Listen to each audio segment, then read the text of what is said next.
안녕하세요. 동트는 동의 시정뉴스입니다. 우리 시에서는 행복드림 냉장고, 장애인 보장구 무료 수리 서비스 같은 나눔 사업이 활발하게 운영되고 있습니다. 얼마 전에는 행복드림 냉장고와 진열장 설치에 이어서 반찬 용기와 장바구니 등 운용용품을 지원해 나눔 사업 추진에 박차를 가하고 있는데요. 앞으로도 꾸준한 복지와 나눔으로 시민 모두가 행복한 동해시가 되길 기대해봅니다. 이번 주 주요 시정뉴스입니다. 심기원 동해시장이 지난 26일부터 요나고시에서 열린 환동의 거점도시 회의에 참석했습니다. 고래화석 박물관이 지역 주민 중심의 복합문화 커뮤니티 공간으로 리모델링돼 개관했습니다.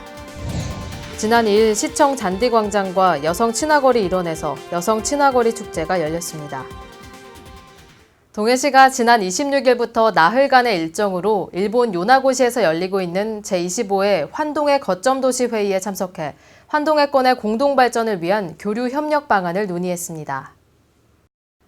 우호 경제교류에 따른 앞으로의 발전과 전망에 대하여라는 주제로 대한민국, 중국, 일본, 러시아의 10개 도시가 참가했는데요. 심기원 시장은 회원도시 간 비즈니스 정보센터 설립과 DBS를 활용한 국제 해상택배 사업, 회원도시 간 국제 수산물 교역 클러스터 등을 제안했습니다. 시는 DBS 항로 활성화를 비롯해 북방 신규 항로 취향 계획에 대해 관련 도시 관계자들의 이해를 돕고 사업 추진을 위한 협의도 했습니다. 심기원 시장은 이번 회의를 통해 회원도시 간 상생 발전할 수 있는 실질적 협력 방안을 도출하고 북방물류 거점 기지로 육성 중인 동해시가 한 단계 더 도약하는 계기를 마련하도록 적극 노력하겠다고 약속했습니다. 지난 1994년 일본 도토리현 요나고시에서 처음 개최돼 올해로 25회째를 맡고 있는 환동의 거점도시 회의는 환동해권에 위치한 4개국 12개 도시 간 협업체계를 구축해 경제, 문화, 예술 등의 다양한 분야에서 상생 방안을 협의 도출하는 국제회의입니다.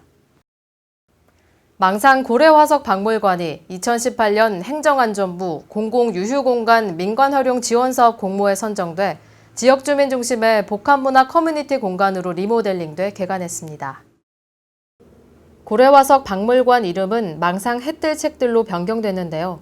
망상 해뜰책들은 해가 뜨는 곳에서 만나는 행복한 책의 뜰이라는 의미로 시설 명칭과 브랜드를 개발하는 과정에 주민이 참여해 시민을 위한 공간을 조성했습니다. 개관식은 망상농악의 식전 공연을 시작으로 경과 보고와 기념사, 축사, 테이프 커팅 등으로 진행됐으며 시설 관람, 해뜰책들 기록 영상 시청과 체험 행사 등 다채로운 부대 행사가 열렸습니다. 심기원 시장은 망상 해뜰책들이 지역 주민들에게는 새로운 활력의 장소이자 문화 공동체 생활을 할 수 있는 장소로 망상을 찾는 관광객에게는 소소한 추억을 만들어주는 공간이 될 것이라고 밝혔습니다. 한편 개관식과 함께 망상뜰에서는 2019 꿈꾸는 메뚜기 축제가 함께 열렸는데요. 메뚜기 목걸이 만들기와 메뚜기 스탬프 아트 등 다양한 볼거리와 체험 행사가 열렸습니다. 동해시가 여성 친화도시 재지정 3년차를 맞아 11월 2일 시청 잔디광장과 여성 친화거리 일원에서 여성 친화거리 축제를 개최했습니다.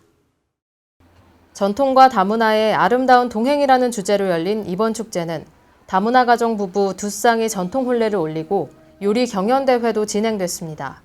가족과 함께 즐기는 세계 전통 의상과 전통 놀이 체험, 나라별 화폐 전시, 양성평등 문화 정착을 위한 OX 퀴즈를 마련해 시민들의 참여를 이끌어냈는데요. 이정희 가족과장은 여성 친화거리 축제가 다문화 가족에 대한 이해를 높이고 전통 문화와 다른 나라 문화를 이해하는 계기가 되고 시민 모두가 즐기는 축제로 거듭나길 바란다고 밝혔습니다. 동해시가 소중한 산림을 보호하기 위해 11월 1일부터 12월 15일까지를 산불 조심 기간으로 정하고 가을철 산불 예방과 홍보 활동을 펼치기로 했습니다. 동해시 산림 면적은 13,432헥타르로 시 전체 면적의 75%를 차지하는데요. 최근 5년 동안 강원도 연평균 산불 발생 건수는 88건인데 우리 시는 3건으로 매우 낮은 편이지만 빈번한 강풍을 조심하지 않을 수 없는 지역입니다. 시는 가을철 산불 방지를 위해 대책본부를 구성해 산불감시원 91명과 산불 예방 진화대 37명을 산불 취약 지역에 배치하고 입산 통제, 화기와 인화물질 소지자 입산 금지 안내 등 초동 진화와 예방 활동을 할 방침입니다. 진화 장비를 희망하는 농가에 장비를 지원하고 산림 인접지 농민을 대상으로 반상회와 영농교육 시 산불 예방 홍보를 해 산불을 줄이기 위한 다양한 방법을 전개해 나가기로 했습니다. 심정교 녹직과장은 가을철 산불 발생의 주요 원인이 입산자 실화나 쓰레기 소각 등 부주의에 의한 경우가 많아 등산객과 주민들의 각별한 주의가 필요하다고 밝혔습니다. 간추린 소식입니다.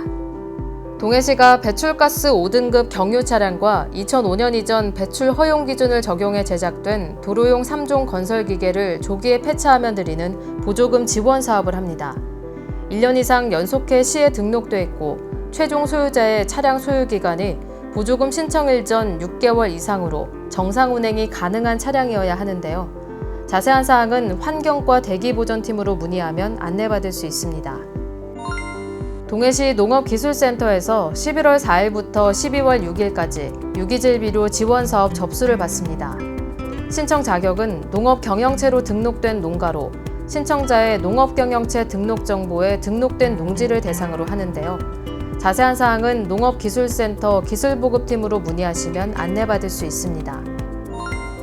행정안전부와 SBS가 공동으로 주관한 제23회 민원 봉사대상에서 가족과 조훈석 경로 담당이 본상을 수상했습니다. 민원 봉사대상은 창의적인 시책을 추진하고 민원 업무에 뛰어난 실적이 있는 공무원에게 수여하는 상입니다. 날씨가 제법 쌀쌀해졌습니다. 기온이 내려간 만큼 독감 발생 위험은 높아질 텐데요. 올해에는 첫 독감 바이러스가 지난해보다 일찍 검출됐다는 소식도 있어서 걱정 많으실 겁니다. 이번 주에는 온가족 예방접종을 시작으로 다가올 겨울을 든든하게 준비해 보시는 건 어떨까요? 시정뉴스를 마칩니다. 시청해주신 여러분 고맙습니다.